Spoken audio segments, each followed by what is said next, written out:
porque la piedra que he puesto delante de Josué, sobre esta única piedra hay 7 ojos.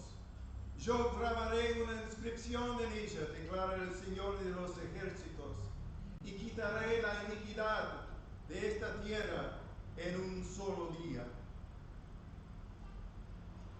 Amados, hace un mes que prediqué sobre la primera parte de Zacarías 3 y consideramos en aquel sermón la imagen del sumo sacerdote Josué, quien estaba ante del ángel del Señor, vestido con ropa completamente sucia, como una persona lista para ser condenada ante el tribunal de Dios. Y leímos en el texto también que Satanás estaba a su derecha para acusarlo por sus pecados, como si Satanás tuviera función del fiscal. Las ropas sucias de Josué eran simbólicas de su culpabilidad ante Dios, pero no solo por su propia culpa, sino también del pueblo de Israel, porque como sumo sacerdote, Josué era el representante del pueblo ante Dios. O sea que Josué estaba en una posición terrible,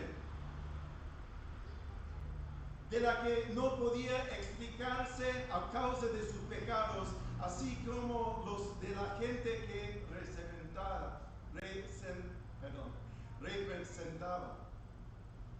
Aunque vemos a Josué delante del tribunal de Dios, debemos recordar que la palabra de Dios nos declara que todos comparecemos ante el tribunal de Dios, como dice en Romanos 14, versículo 10. Y el Señor ya puede ver con ojos penetrantes las manchas acumuladas por tus pecados y los míos. Pero, ¿qué ocurre en el texto? El ángel del Señor, en vez de pronunciar sentencia sobre Josué, dice a Satanás: el Señor te reprenda, Satanás. Repréndate el Señor que ha escogido a Jerusalén. No es este un tizón arrebatado del fuego. Al decir eso, el ángel del Señor también ordena que se le quita la ropa sucia de Josué y que sea vestido con ropa nueva y pura, con ropa de gala. Versículo 4. Y dice el ángel del Señor a Josué: mira, he quitado de ti tu iniquidad y te vestiré con ropa de gala. Y entonces los ángeles le sacan la ropa sucia y lo visten con ropas limpias. Esto significa que Josué es perdonado por sus pecados y ya no tiene culpa ante Dios, y ahora es vestido con la misma justicia de Dios. Es decir, Dios gratuitamente y sin ninguna contribución de Josué justifica al impío sumo sacerdote. Como lo dice en el Salmo 32, versículos 1 y 2, cuán bienaventurado es aquel cuya transgresión es perdonada, cuyo pecado es cubierto. Cuán bienaventurado es el hombre a quien el Señor no culpa la iniquidad. Amén. Como ministro de Dios, yo debo declarar hoy que no hay nadie aquí que no puede ser perdonado por sus pecados y ser justificado ante Dios. No hay nadie aquí al que Dios no ofrezca el cambio de las ropas totalmente sucias por ropas eternamente limpias y perfectamente justas, recibidas como regalo gratuito de Dios. que ninguna cosa, como dice Lucas, ninguna cosa será imposible ante Dios. Mi corazón es corrupto. Puedo decir a mí mismo, y a lo mejor vos estás diciéndote a ti mismo, yo soy un terrible pecador ante Dios. Mi corazón es corrupto y sin remedio. Por cuanto puedo recordar, mis pensamientos han sido continuamente malos. No hay remedio para mí. Querido, estoy seguro de que lo que dices es cierto. Si aún no has creído en Dios y en su evangelio. Por tanto, como Dios lo declaró a Josué perdonado y justo, así también Dios puede salvarte y a ti para siempre si crees en su evangelio de gracia. Bueno, quiero hablar un poco sobre el cumplir de esa profecía en capítulo 3. El ángel del Señor ordenó todo lo que le aconteció a Josué ante el tribunal de Dios.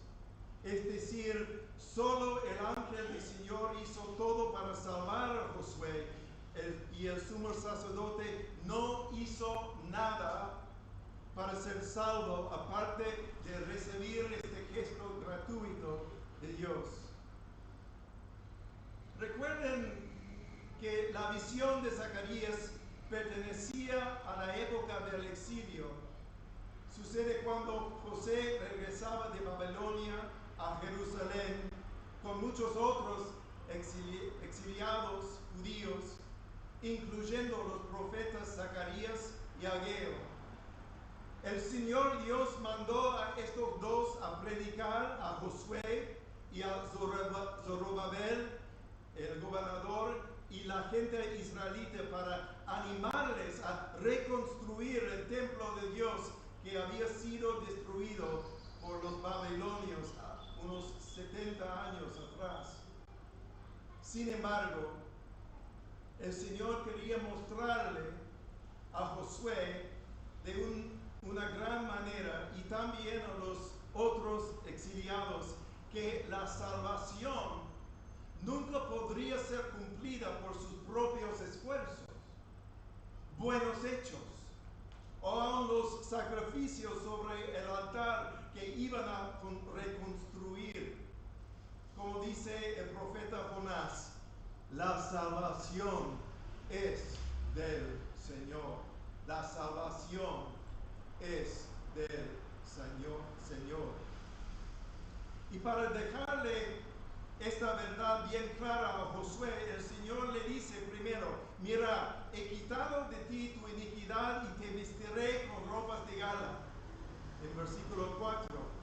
Solo después de declarar eso a Josué y darle el merecido cambio de ropa, el Señor amonesta a Josué en versículo 7. Así dice el Señor de los ejércitos, si andas en mis caminos y si guardas mis ordenanzas, también tú gobernarás mi casa. Además tendrás a tu cargo mis atrios y te daré libre acceso entre estos que están aquí. En otras palabras, hermanos, la salvación nos llega gratuitamente, pero siempre va seguida por privilegios y responsabilidades que el Señor utiliza para hacernos crecer en gracia y en dependencia en Dios. Por ejemplo, amados, venimos hoy al culto este domingo y domingo tras domingo, no para ser salvos ni contribuir en una manera a nuestra salvación, no. Venimos aquí para adorar a Dios quien nos ha salvado. Venimos a crecer en su gracia, a conocer mejor a Él y a sus promesas. Esto lo hacemos por medio de los sacramentos de bautismo y la Santa Cena del Señor, que vamos a celebrar hoy, y al escuchar la predicación de su palabra. Son medidas a través de las cuales disfrutamos a nuestro Dios y también la comunión que tenemos en Cristo. A lo mejor Josué ese día se decía a sí mismo: ¿cómo puede ser que todo esto sea verdad? ¿Cómo puede ser que Dios me haya garantizado una salvación tan grande? ¿Será permanente o me la quitará? Es como si el ángel del Señor previera estas preguntas en el corazón de Josué y le muestra sucesivamente varios signos que vemos en los versículos 8 a 10. Primero, el Señor va a traer su siervo el renuevo. Segundo, Él pone una piedra delante de Josué que tiene 7 ojos. Tercero, el Señor va a grabar una inscripción sobre la piedra que es una promesa fantástica. Quitaré la iniquidad de esta tierra en un solo día. Y cuarto, el Señor nos hace una promesa de felicidad en la cual convidarán cada uno a su prójimo bajo su parra y bajo su higuera. Recuérdense que en el sermón anterior dijimos que el renuevo era un término simbólico del Mesías de Dios que fue prometido por el Señor Dios desde la desobediencia de Adán y Eva en el jardín de Edén. Génesis 3.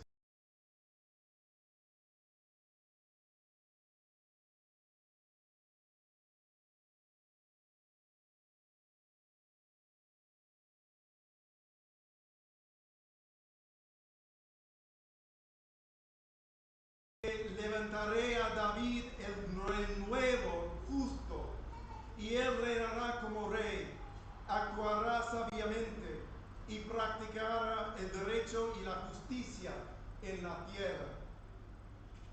También así en Isaías 53, versículos 1 a 3, dice así: ¿quién ha creído nuestro mensaje? ¿A quién se ha revelado el brazo del Señor? Creció delante de él como renuevo tierno, como raíz de tierra seca. No tiene aspecto hermoso ni majestad para que lo miremos, ni apariencia para que lo deseemos. Fue despreciado y desechado de los hombres, varón de dolores y experimentado en aflicción. Y como uno de quien los hombres esconden el rostro, fue despreciado y no lo estimamos. La persona del renuevo iba a aparecer durante un momento específico en la historia. No solamente la historia de Israel, pero también la historia del mundo. Y el renuevo iba a aparecer para recibir el trono del rey David, sino también para destruir el pecado por el sacrificio de sí mismo, como dice en Hebreos 9:26. Volveremos a este tema del sacrificio del renuevo en un minuto, pero quiero poner nuestra atención primero en la próxima, la segunda imagen, la de la piedra con 7 ojos. Hermanos, sin advertencia, el ángel del Señor les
referencias importantes a piedras, y hay mucho más que estos dos. Pero, por ejemplo, podemos prestar nuestra atención primero en Isaías 28, versículo 16, donde dice la palabra de Dios: por tanto, así dice el Señor Dios: yo pongo por fundamento en Sión una piedra probada, angular, preciosa.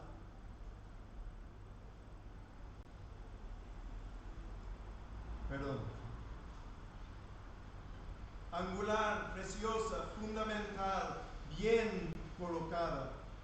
El que crea en ella no será perturbado.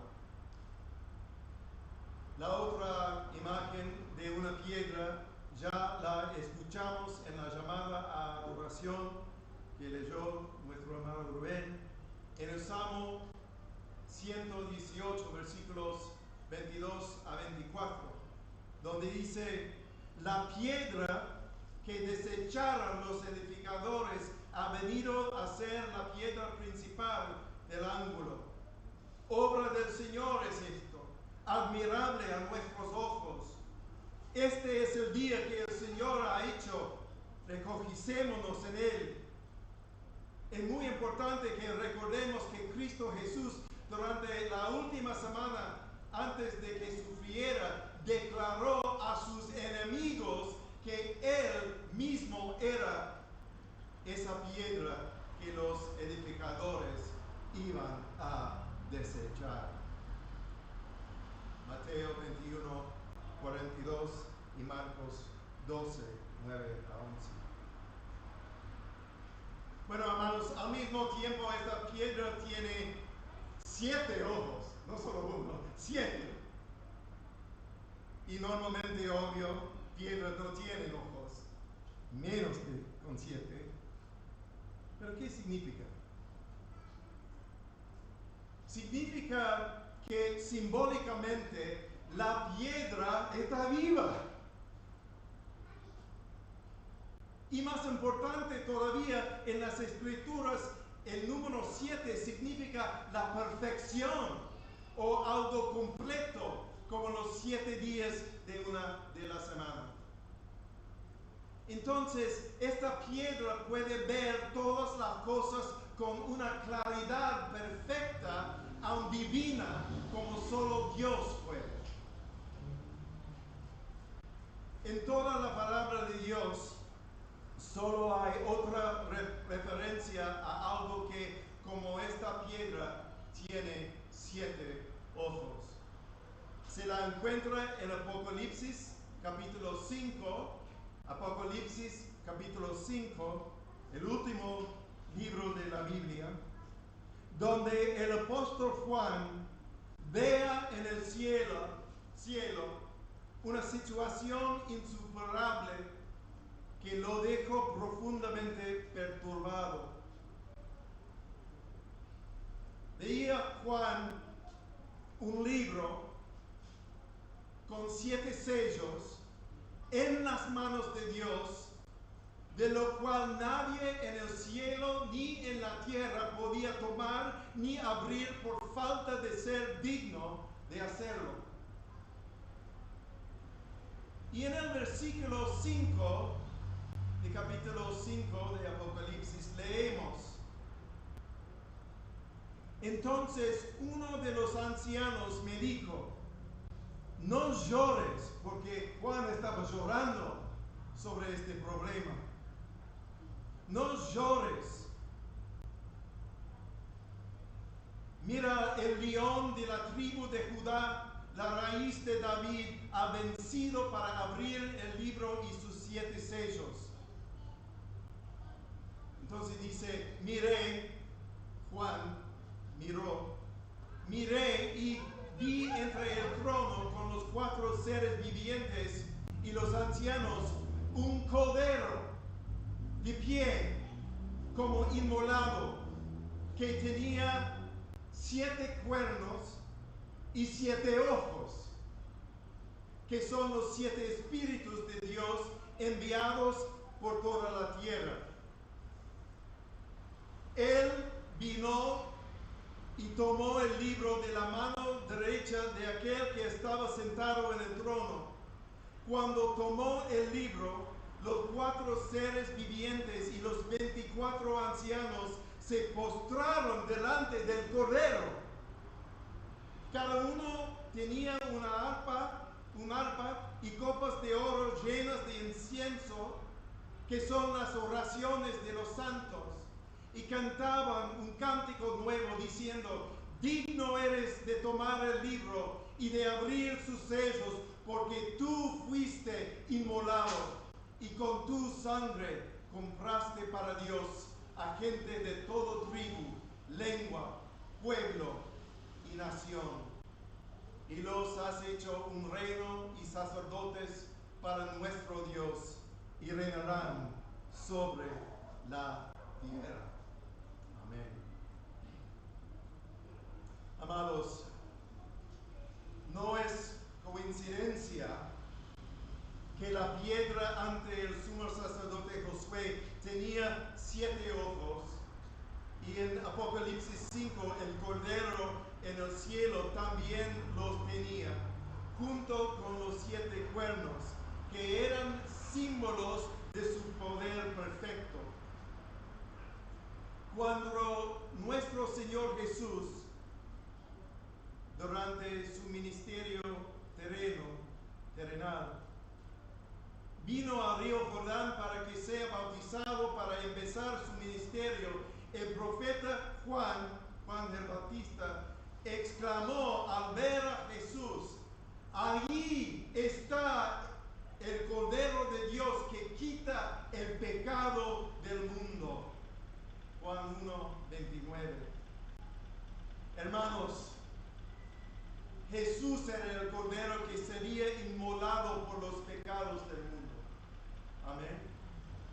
Y Jesús era la piedra en la que se escribiría la inscripción declarada por el Señor de los ejércitos: quitaré la iniquidad de esta tierra en un solo día. Como ministro de Cristo, hoy proclamo a cada uno de ustedes: cuando el Señor Jesús fue inmolado en la cruz como el Cordero de Dios, esa promesa fue escrita en su sangre y fue cumplida por su sangre para todos que creen en Jesús. Quitaré la iniquidad de esta tierra en un solo día. Y para confirmar la verdad de esa promesa, después de sufrir bajo la ira de Dios, cuando Dios el Padre lo hizo pecado a su Hijo amado, que no conoció pecado, el digno Cordero de Dios exclamó desde la cruz: consumado es. Consumado es. En ese día, en ese solo día,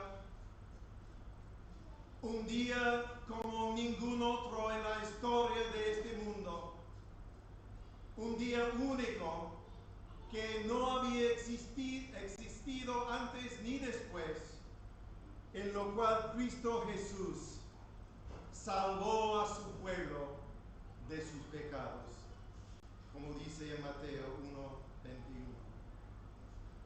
Oh, la gloria de aquel día, amados, porque los efectos de lo que ocurrió en aquel día abarcan toda la historia, porque como dijo el profeta Isaías, vienen y descansan sobre una piedra probada, angular, preciosa, fundamental, bien colocada. El poder de lo que cumplió el Cordero de Dios en la cruz va en ambas direcciones, desde el principio hasta el fin de la historia. Este día salva obrando hacia atrás en la historia, todo el camino hasta Adán y a Eva, que fueron los primeros en creer que Dios los salvaría de sus pecados y los devolvería al paraíso.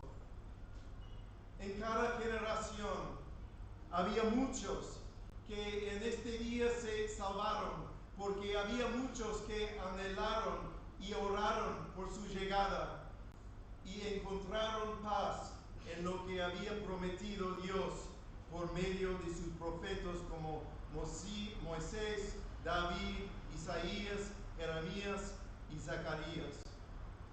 Como fue suficiente ese mismo día, cuando un malhechor también crucificado al lado de Cristo le pidió al Cordero: Jesús, acuérdate de mí cuando vengas en tu reino. Entonces Jesús le dijo a este pobre señor: en verdad te digo, hoy estarás conmigo en el paraíso. Lucas 23, 45 a 43. Y ese día fue eficaz también en el día de Pentecostés, unos 50 días después de la resurrección del Señor, cuando Pedro predicó a Cristo a los miles de personas en Jerusalén que lo escuchaban, exhortándolo a Dios: sean salvos de esta perversa generación.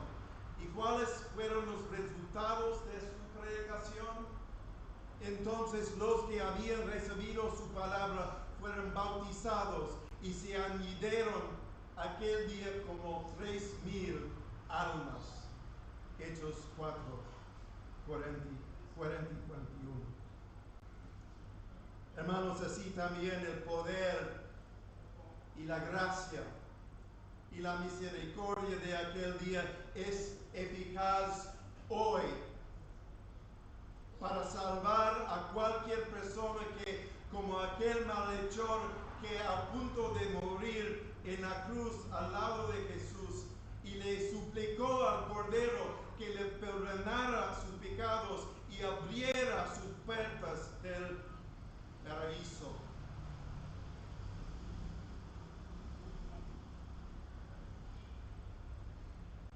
A lo mejor uno de ustedes aquí hoy está todavía sin Cristo. Y la pregunta es: ¿por qué esperarías? ¿Por qué esperarías un día más para arrojarte sobre esa gloriosa piedra de salvación? ¿No crees que Él te ve y a ti y a tu ropa sucia? ¿No crees aún que Jesús puede salvarte? Sí, incluso a ti, querido mío. Dice la palabra de Dios: Jesucristo es el mismo hoy, ayer, hoy y por los siglos. Y su sangre expiatoria cubrirá tus pecados de ayer y los de hoy y los de mañana, hasta el mismo día en que te reúnas con Él en el paraíso. Pero hermanos, tal vez la mañana no llega para alguien que está aquí esta noche. Es posible. No sabemos lo que trae mañana. Por lo tanto, ¿por qué esperarías para acercarte?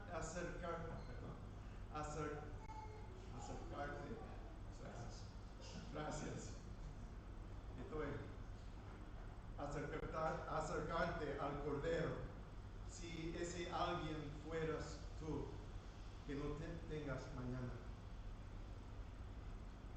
Como Cristo me manda a decir, les exhorto a no recibir en vano la gracia de Dios, Pues Él dice, en el tiempo propicio te escuché, y en el día de salvación te socorrí.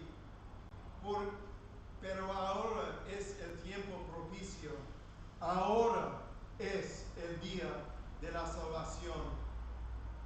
Si confieses con tu boca a Jesús por Señor y crees en tu corazón que Dios lo resucitó de entre los muertos, serás salvo, porque todo aquel que invoque el nombre del Señor será salvo.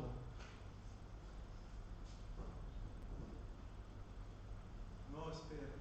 Si estás sin Cristo, no esperas. Correte a Jesús y te salvará. Finalmente,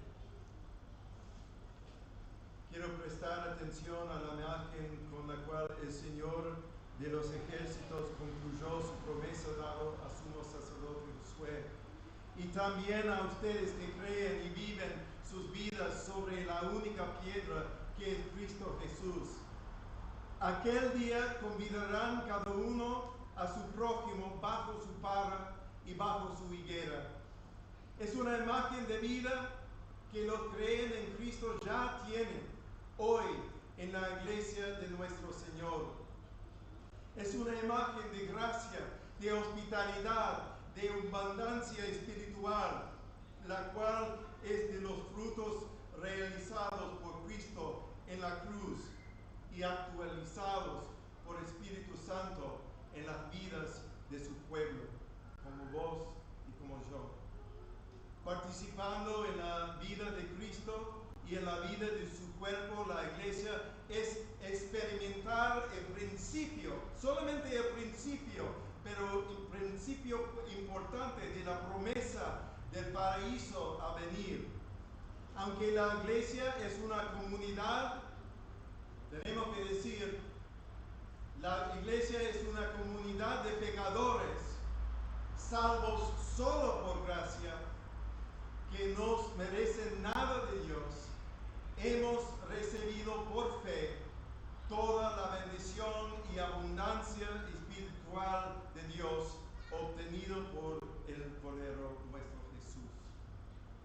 Cuando venimos a la mesa de la Santa Cena del Señor, proclamamos la muerte del Señor hasta que Él venga. Proclamamos ambos un día como ningún otro, único en la historia, que trajo la salvación a pecadores y gloria a Dios. Y aquel día que todavía está por llegar, ese último día, cuando todo el mal y cada temor y cada terror y cada lágrima y aún la muerte misma va a desaparecer.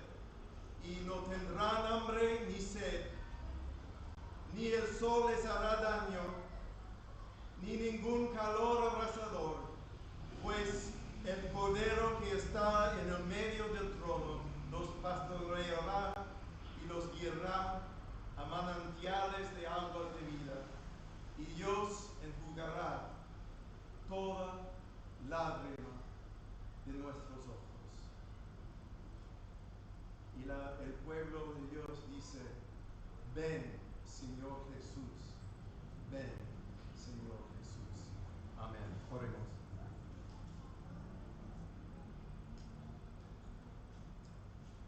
Amado Padre, ¿qué podemos decir?